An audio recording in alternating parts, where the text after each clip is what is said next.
তুলসী বাসার বিখ্যাত হালিম ও ছোলা আপনারা দেখতে পাচ্ছেন। তুলসী বাসার বিখ্যাত হালিম ও ছোলা গাইস চলে আসবেন সুস্বাদু।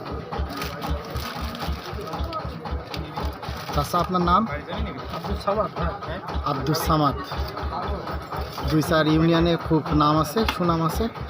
Harinanpur union, Chandpur union, আবদারপুর union, বিভিন্ন ইউনিয়ন থেকে অনেক ভাইরা আসেন। আপনারা কুষ্টিয়া ঝিনাইদহ থেকেও চলে আসবেন তুলসী বাসার মোড়েই এই আব্দুস সামাদ ভাইয়ের বিখ্যাত হালিম আর ভুনা ছোলা আপনারা দেখতে পাচ্ছেন। প্রচুর ভিড় হয় ভাই গাইস, আপনারা দেখতে পাচ্ছেন। সবাই আমরা কাস্টমার, আমি নিজেও একজন কাস্টমার। আমি ইউটিউবার, তারপরেও আমি একজন কাস্টমার। আজকে সামাদ ভাইয়ের হালিম খেতে দেখতে পাচ্ছেন অনেক ভিড়।